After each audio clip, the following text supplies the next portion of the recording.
Hi, my name is Jim Evans, President of Gannon Security Partners. Thank you for taking some time out of your day to watch our video. Our videos are to help you understand the strategies you need to help protect you, your family, your business, and future generations. Those strategies will be all wrapped around retirement planning, estate planning, tax mitigation, and asset protection. I hope you enjoyed today's video. Please don't forget, subscribe to our YouTube channel, follow us on Twitter, like us on Facebook, and make sure you leave comments below so that we know exactly what you want to know. That's what we're here for. Thanks again and enjoy today's video. Welcome back. Okay, so the question I get most often when people are starting to talk about their estate planning, they did their will, they did their healthcare proxy, they did their power of attorney, they're really now looking into how do I accomplish more sophisticated planning for my children, for asset protection, tax mitigation, those types of things. Well, asking what type of trust you need is very similar to saying, I need a car.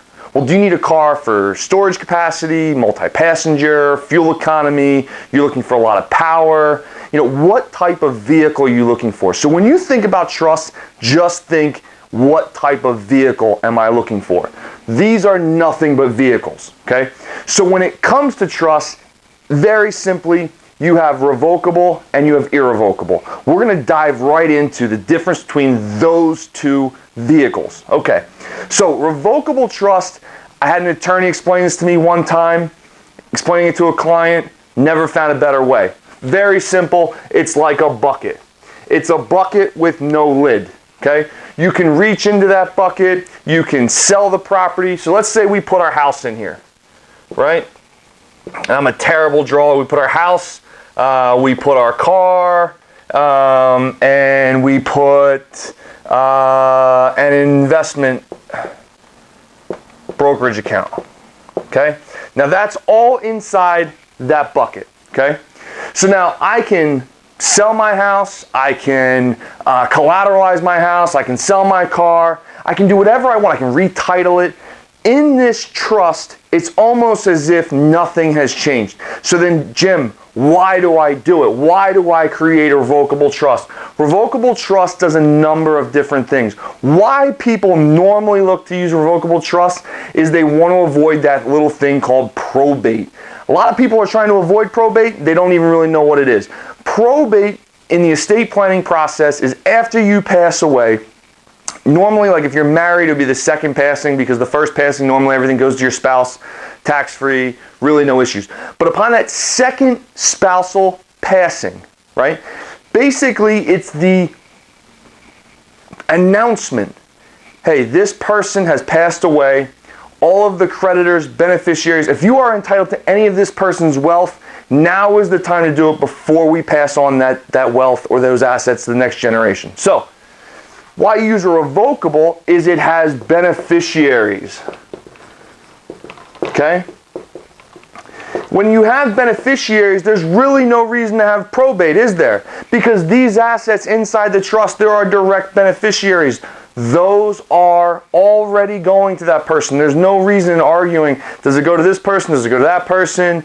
You know, my cousin David said that, you know, I was supposed to get the car, all those different things. It really makes that probate process almost non-existent for the things that are in the revocable trust, okay? So people also use it for privacy, privacy, okay? And ease of distribution. Because of the fact that we go back to the first thing, it has beneficiaries. So ladies and gentlemen, when you're doing a revocable trust, you're really looking for something that's not going to change the way that you hold that asset or what you can do with that asset. It's only changing the fact that if you pass away, there's beneficiaries listed, bam. Now, what some people have done is they've had the beneficiary be another trust. What type of trust, you might ask? Irrevocable. Okay, so now, we've gone through, and I'm trying to keep these videos very short. It gives you a taste, an idea of what you need to know, why people use them, but ultimately, we want to take a look and see the differences between the two. Okay, so irrevocable trusts, they're more, once you give them away, it's hands off. They call it an arm's length. So now, if you were to move any asset, let's use our same example, right? We put an investment property inside this bucket, right? Once we put it in there, there's a lid, okay? You can no longer remove that lid and do anything with that asset. There's a reason for that. Because of the benefits, which I'm about to go over, of the irrevocable trust, you have to give up control. This is the thing that really gets people nervy in client meetings, is when I tell them that if you're going to use an irrevocable trust, you are going to have to give up control of that asset. So, with this, you have a trustee, okay? The trustee is now going to be the one that is the gatekeeper. They're the ones that are managing that asset, and they're doing it on behalf of the beneficiaries.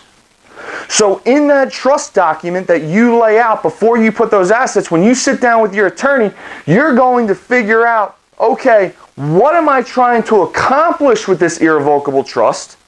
Who is it benefiting? And then you're going to lay language down that the trustee has to manage that asset for the benefit of that beneficiary. So your trustee can't go in there and buy themselves a new car. They have to use these assets, sell them, buy new assets, use liquid assets to purchase property. There's all types of things that you can do in here, which we'll go over some strategies in a later video that's only going to go over irrevocable. But irrevocable, let's just think of some ways that we can use this that we've done in the past. Okay, Medicaid Asset Protection Trusts. Individuals that have a little bit of wealth that they don't want Medicaid or long-term care facilities to take all that wealth rather than leaving it to their children. Okay, it can be very expensive in long-term care. So we have Medicaid, right? Okay, special needs trust. Okay, special needs trust. You have a child that has some type of disability that is not going to allow them to maybe function as another person will have the ability to do in the future. You want to take care of that child even beyond when you're gone.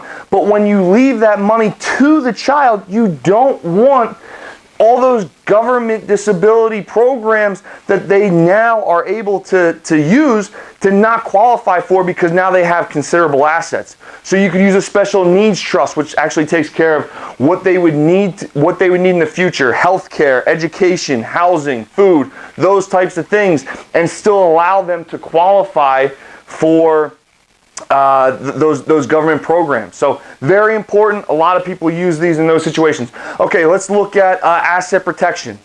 Asset protection, because you're giving up control, because there's a lid on this bucket, now creditors, future creditors, I might add, okay? A lot of people think that they can use asset protection for creditors that are currently coming after them. That is a fraudulent transfer. Every attorney or every good attorney in America is going to turn around and say, no thanks, that's a liability waiting to happen. But for future creditors, because you no longer hold that asset, it's not yours anymore. You've given it up. You've had your accountant file a 709 form, which is a gifting, completing the gift, retitling the asset. That trust now owns that asset. That's not yours. So if you get sued, God forbid you're driving along, you hit somebody, they sue you, right? They can't go after that asset because it's no longer yours. So let's take a look at the other part that people use irrevocable trust for. And this is the one that I think people think the most about when they think about trust, and that is for estate planning and tax mitigation. All right, so that sounds really, really cool stuff, right? This is the stuff that I love doing. Okay, so estate tax mitigation, okay? Now, what happens is let's say I have $1 million, right? And it's sitting in a brokerage account. It's not really going towards my lifestyle. I used it, I saved it up. I don't need it. I have disposable income. It's been sitting there. I have other money that I can use if I need it. So I have $1 million sitting in a brokerage account, but I don't want it to be taxed. The thing is we'll go into this in another video, you have to understand your state laws as far as state estate tax, state inheritance tax, and the federal estate tax, okay? So, we're going to talk about just the federal. So let's say you have somebody that is worth $15 million, okay? And what they want to do is they want to take this $1 million that they have right here and they want to drop it into an irrevocable trust, okay? They're retitling that asset. They were completing the gift. They're working with an advisory team that understands how to do this. Work with a CPA and an attorney and an advisory team that do this and only do this, okay? That way, no mistakes are made and you can complete the gift. Okay, so now I have the $1 million in here. I have personally, let's just say for argument's sake, I am not married, right? So, which I will be in June for any of those who are following my personal life. Okay, so I have a lifetime exemption.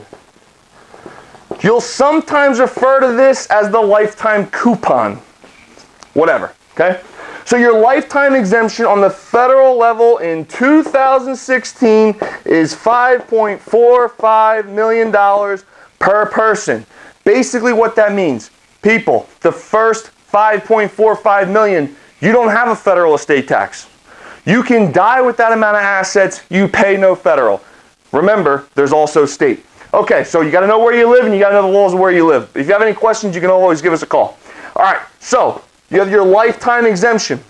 When you give this $1 million, right, you now have 14 million that are out there. Stay with me, okay? That you didn't put into the trust. This asset right here is now protected from creditors, and it's also protected from your estate tax. So this won't be includable. You've completed the gift. It's in there. Okay, so now let's say you do that in 2016. You don't die until 2036. That's 20 years. Over these 20 years, this $1 million has probably, hopefully, grown if it's managed correctly, right? So now you have this $1 million and it goes up, right? You gifted $1 million. When you passed away, it might be worth $3 million over those 20 years, right? So this $3 million is not includable. Meanwhile, this other $14 million, let's say it went up to 20, you're looking at a roughly, for argument's sake, 50% estate tax on the federal level. You've just now protected $2 million of that beyond because you let that asset grow within the irrevocable trust. So very important there.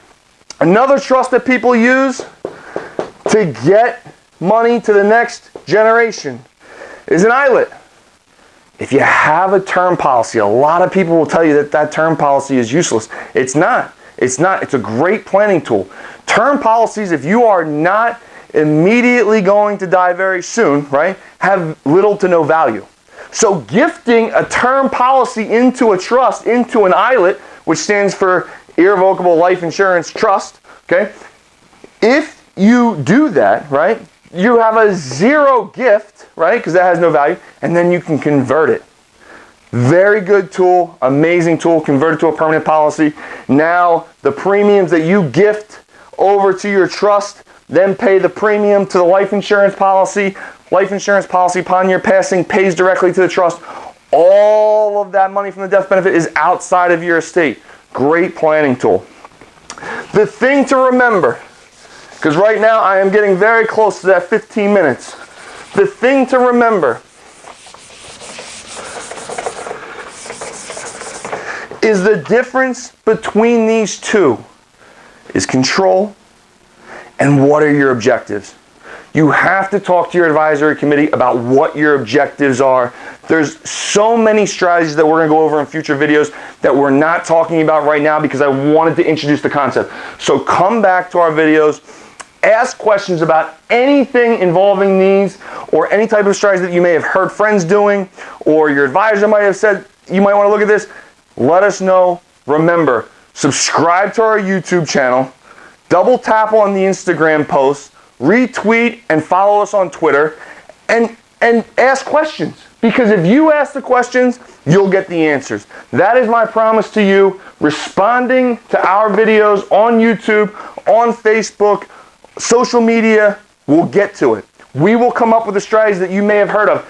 And at the end of the day, that's the most important thing, because knowledge allows you the information to make decisions to protect you, your family, your business, your future generations, and save some money. Thanks for watching our video. We'll see you next time.